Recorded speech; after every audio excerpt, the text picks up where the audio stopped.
날마다 살아나는 큐티 김양재 목사입니다.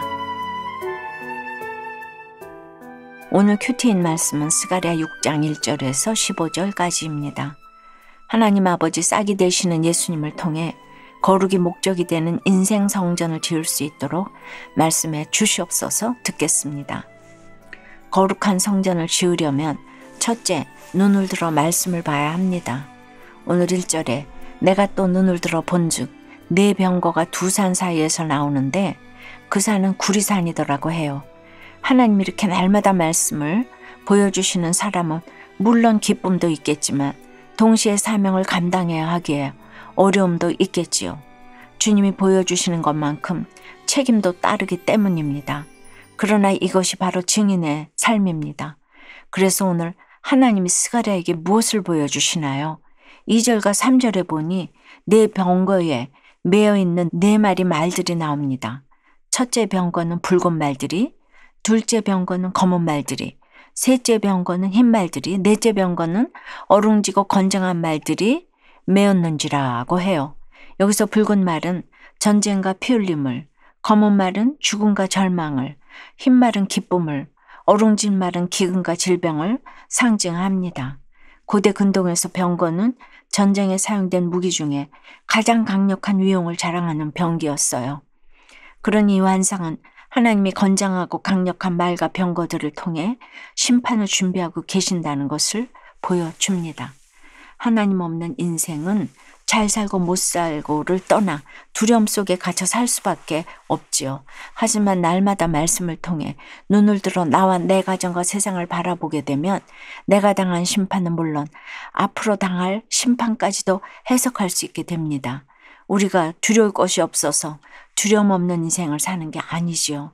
어떤 두려움 가운데 있더라도 그것을 해석해 줄 말씀이 있으면 인생의 목적을 거룩에 둔 성전을 담대히 지어갈 수 있습니다.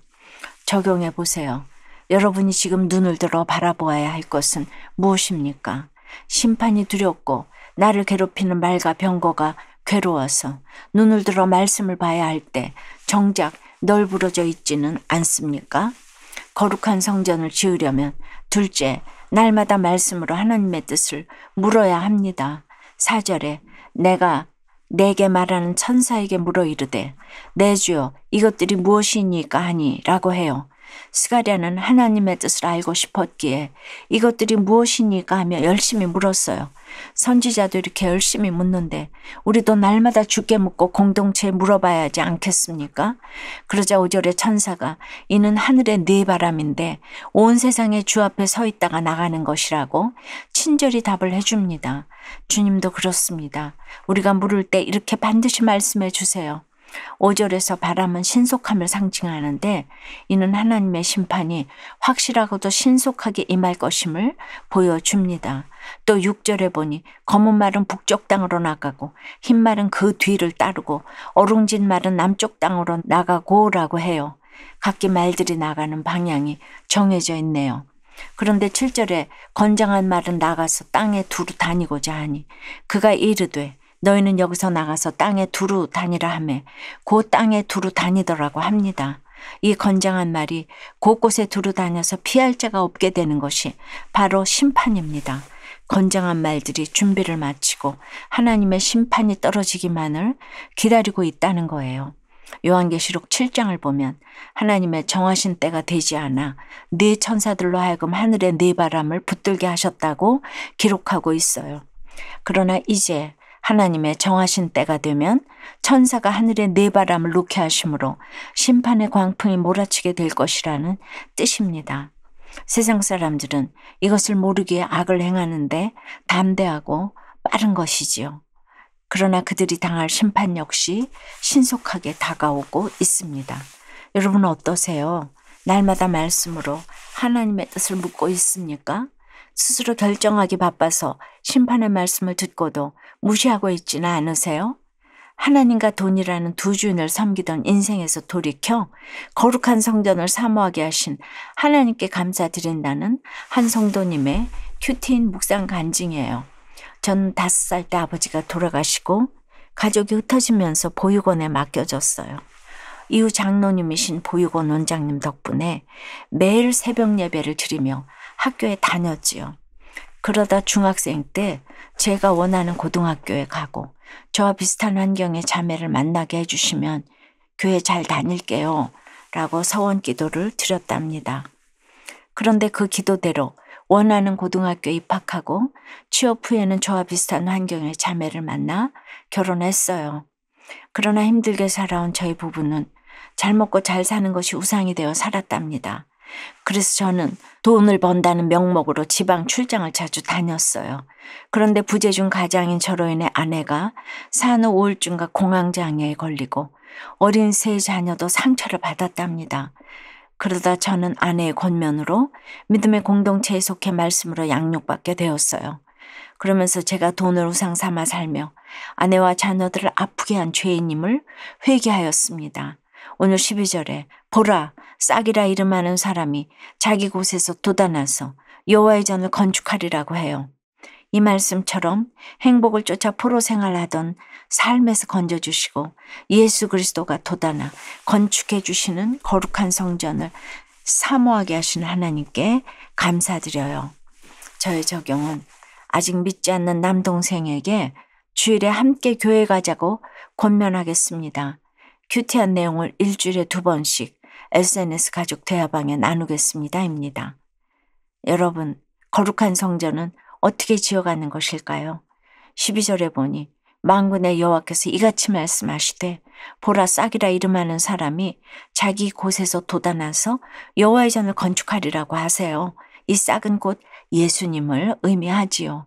그러면 이 예수님은 어디서 돋아나셨나요? 바로 말구유입니다. 주님은 다윗의 혈통을 따라 나셨지만 주님의 자기 곳은 비천한 말구유였지요. 그렇습니다. 아무리 나의 상황이 비천하더라도 말씀을 통해 내 존재를 깨닫고 돋아나면 거룩한 성전을 지을 수 있습니다.